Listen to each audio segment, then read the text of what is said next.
This video is powered by Dr. Cinik, one of the world's leading hair transplant centres and a top choice among football superstars. Scan the QR code on the screen or click the link below for your free consultation. I'm even thinking about getting it done myself. Well, James, it's the Premier League all over again. The gift that keeps giving. What a game. Not so much in terms of the actual football that was played, but in terms of the intrigue and everything else. Wow, I'm just getting my breath back because sensational stuff in the end there. But give us your overall thoughts. Oh man, how can you feel so many emotions in one go, right? You're gutted for the team, you're proud of the team, you're thinking bad point because we were winning till the 100th minute, you think good point because we were down to 10 men at the Etihad. Football's so funny. Sometimes I wish that equaliser had come in the 55th minute, we'd just seen it out. That point would feel a lot better, wouldn't it? You know, some are saying this could be sort of psychologically damaging for Arsenal because they nearly got it and didn't. Listen, this is about kind of being mentally strong and coming through, and the message in that dressing room should be, guys, it took a deflected effort when down to 10 men for City to even nick a point. They laughed at us when we celebrated a point last season. And, you know, this is one of those where in the context, yes, could have got more, maybe should have got more, because I actually do think Arsenal could be criticised a little bit for I think they're a bit lacklustre defending that last corner, if I'm really honest, but look at the effort to constantly get across, to shuttle side to side, to stop City, to get in front of every shot, every cross. I can't imagine what it's like. I mean, and also, dare I say, where the hell did 7 minutes come from? I mean, that was nonsense, but I actually don't mind the referee playing above the 7 minutes, because once it's given, there was 2 minutes the first added time that wasn't played, so I sort of understood why it was going that deep. I felt the Arsenal players maybe thought the game was done and done, but done and dusted. But look, I'm just waffling, I'm going off on a tangent. There was real positives, and I really hope that's what Arsenal focus on as we've come out of an extremely difficult run of games. Absolutely. I must admit, my overriding sense is one of pride, because we spoke about City many times, and I think most people would agree, yourself I would imagine as well, that Man City, in terms of offence, are probably the best offensive team in the country. Yeah. So to go to Man City and be, you know, down to 10 men for a whole half and keep them out for that length of time and get, like you said, get them scrambling for a point. I thought that was a job well done. But let's start from the top. When Haaland scores after 9 minutes, what was your thoughts there? Are you thinking, oh, here we go again? Or what? Well, so my prediction was actually we'll be under the cosh for 20, 25 minutes and they'll score early, but we'll find a way back in. So you could argue it's a perfect prediction. Well, I never saw a game like that. I tell you what, I didn't think we'd be, you know, the only team in history to pick up the same red card twice, which is for kicking the ball away, and we'll chat about the PGMOL. And, you know, that start, which was really strange, was Arsenal going man for man and pressing and fancying themselves against City all over the pitch. We tried to press them, we tried to get on the ball and play. City were just very good, so we couldn't always do it, and they picked us off. So what worried me was, are we going to regroup here and you know, just, what's the word, steady the flow and try and get ourselves a better footing in the game? But what actually happened is a little bit of genius from Partey Martinelli to, you know, pick off, you know, when Walker was out of position. He's got his complaints about that with Michael Oliver, fine. But then to go and equalise, great strike from Calafiori, and we pulled ourselves back into it. Let me just stop you there. Yeah. What did you think of Calafiori's performance? Because I thought, I've got to admit, I thought for the first half an hour or so, Savini was giving him a bit of a warm time. But then, actually, when I say half an hour, it's probably 20 odd minutes.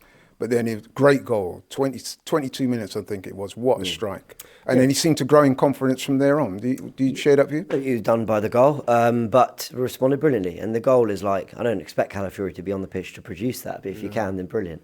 So well done to him. And I thought other than that, he was fantastic, actually. I love the celebration as well, by the way. Yeah, it was brilliant. Straight over to the manager, wasn't it? It was brilliant. I mean, look, I will say, we've got to be fair. Rodri's injury swung momentum. Not in a Rodri's off the pitch, so now we have to turn up. I don't think it was quite that. I think it was more that they were having attack after attack after attack. And when Rodri goes off, there's a real down period. Like the game's really slowed down. There's a little while before it eventually goes off and Kovacic comes on.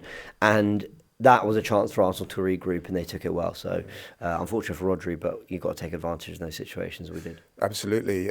So we're 1-1. Yeah. We spoke about Calafiori's goal. Then I think it was just before the 45 minutes, we get a goal, courtesy of a corner. Gabriel He'd put one just wide a few seconds earlier, or maybe a minute earlier, that I was saying, given the kind of player he is, he should really have scored it. But then he's the man. He pops up again, brilliant goal. Wow. And I'm thinking, wow, this could be our day today. And then a few minutes after that becomes the real talking point of the game. Do you think it's a second yellow? Now that's interesting because I had a little bit of a sharp conversation with some of my colleagues there today, Ryan and Kaz. I personally think that the referee was justified in sending him off. Now, if you speak to Trossard, he'll probably say, I didn't hear the whistle. He seemed to be saying that on the pitch. So, you know, I guess we kind of have to take him at his word. However, if we're applying the strict letter of the law, and I know people don't like that phrase, letter of the law, he did kick the ball away, stroke, delay the restart. So, and he'd been booked already. So he kind of had to go, really. So, Laura, here's my thing. In a world where they want to enforce that every single time and be really, really hard on it, I say this. Okay, well, then I expect VAR to be able to intervene because the referee's not going to see every single one. So they should be able to intervene on those kind of things to ensure consistency, because it is a very innocuous thing that can happen when a referee isn't paying attention. I expect Szoboszlai to be sent off the other day for Liverpool. I expect Doku to be given a yellow card in this game for doing the exact same thing. So that's why it's a nonsense rule that they want to enforce it too stringently, too strictly, because they cannot pick up every single one. They cannot spot everyone, and every fan is going to go, what about this, what about this, what about this? So therefore, what they need to do is raise the bar and go, okay, did the player that kicked the ball away definitely 100% purposely delay the restart and definitely do in a petty manner in which to spite the opposition? Trossard, and we've seen the close-ups on Sky, he's looked over to Martinelli before he's played the ball. Now, I actually agree, there is a little bit of a gap between the blowing of the whistle, but players are in this high-pressured situation with fans, with instructions, with communication everywhere, and sometimes it can take a second to process things. Hell, in my day-to-day life, like, I'm sort of sitting there watching TV and my girlfriend says something, I go, did he say something? Like, you know, it just that can happen, you're human, like, whatever. And I feel we want to be far too strict. And let me just finish by saying this. And there's another thing, right? So Diaz with the elbow on Havertz in the second half. Now, before you all run off, I'm not saying that I think that's a yellow or a red. But in that situation, why is it not a yellow on the red? Because it is an elbow, and he has caught him in the face, but why isn't it? Because the referee can't determine 100% that Diaz is meant to do it. He's gone, well, he's just holding his ground, well, he's just getting his arm there for winner header. Right, so you give them the benefit of the doubt. Why are we not applying that to rules like with Trossard, like with Rice the other day? They want to get petty, and we are in a Premier League right now where Trossard will get sent off for that. A bit of a shirt pull, I can sort of understand that. And then a little bit of a pass out to Martinelli and you're sent off. But Martinez can 2-foot into a challenge against Palace. Vicario can clearly handle the ball outside the penalty area. And the Chelsea defender can grab Somerville by the wrist and they won't give a penalty. So those are higher bars for worse moments, what's the word, for bigger penalties, let's say, or bigger fouls by the opposition than what Trossard has done. But he's the one off the pitch and another big game is ruined. That is what I can't stand by the PGMOL. You know what, I do accept your arguments about consistency. And like I said, we had a heated discussion in the studio, myself, Ryan and Kaz. Shout out to those two guys.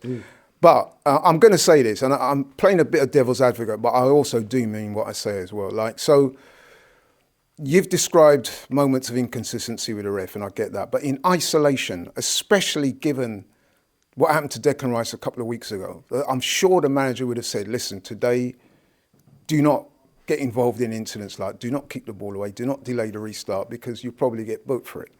So what I'm going to say to you now is, given what had happened, given the kind of instructions that I'm sure the manager would have given him before the game, do you not think that Trossard was a little bit, how can I put it? We don't know. I don't like to use the word silly, but do you think he should have been a little bit more professional in that If players are on super high alert and at every whistle they stop, they're trained, right? We should have training sessions, right? Run, do what we want, but the minute I blow the whistle, stop. Like, if that's what we want to coach into our players, rather than give them the benefit of the doubt, then, I mean, okay, maybe we could do that. But you talk about the letter of the law, fine. But then Doku's got to get booked. And that is the frustration from Arsenal fans. If Doku had been booked and then they give the Trossard one, I think we sat there going, oh, I don't want this to be the rule, but at least he did the other one. But they're not doing that. That's what's so frustrating for Arsenal fans, like with Szoboszlai, like with loads of others, that referees aren't giving. Now, the second thing I want to say about this is Michael Oliver, who, I've got to be honest, I was slagging him off the whole watch-along, and you know what, I don't take any of it back. But what I will say is, he refereed the Villa-Arsenal game about 3-4 weeks ago brilliantly. McGinn smashes the ball into Saliba, and he meant it. But you don't know he meant it. You don't know for sure, but he meant it. Ben White, in retaliation, smashes the ball back at John McGinn. What did Oliver do? He didn't pull out the yellow cards. He went, right, okay, you've had a bite, let's let it go. Feisty affair, on we move. That's good refereeing. Did anyone come out after that and go, yeah, but by the letter of the law, that was actually aggressive play, and actually that was done to harm the player, therefore both players should have been sent off and should have been 10v10 for the rest of the game. No one called for that. Nobody, because it was good, sensible refereeing. He looked at it and he went, you know what, we've all had a bit of a squabble, move on. And we need this applied to the game a lot more often, and it's not. And the PGMOL are far too often being talked about at the end of Premier League weekends, hell, at the end of Premier League games. And it's not what we're here for. It is not what we're here for. And this is taking away from a, 10-minute fan can be going already, where we should be talking, Gabriel, Saliba. Actually, I was going to digress nicely into my... I'm going to keep going. Declan Rice. We've got a couple of seconds. Man of the match for me. Yeah, I was going to say that, listen, I think there's a number of Arsenal players that could have been man of the match today. I thought right through from 1 through to 10, they're outstanding. I probably would have leaned towards Gabriel because he got the goal. Fantastic. Yeah, and we were, moments away from pulling off what would have been a momentous win. Our first win there since 2015. So, but listen, man, full of admiration and pride for the players. But yeah, if I ask you to give you a man of the match and reasons why, just tell me very quickly. I'll give it to Partey because, and look, Saliba was up there, Gabriel, Raya, phenomenal. Havertz, I mean, I just heard a stat brain didn't complete a pass, but listen, the work rate was off the charts. Martinelli, utter commitment. Timber, brilliant. Calafiori for the goal. I mean, we could list so many. The reason I give it to Partey was he was also the one that settled us when we had 11 men on the pitch and actually tried to get us playing as well. I thought he did a lot of great stuff on and off the ball. I think he found his legs today again. He was... Sorry, I'm hiccuping, but found his dynamism again today. So, yeah, man of the match for me. Okay, James, thank you very much.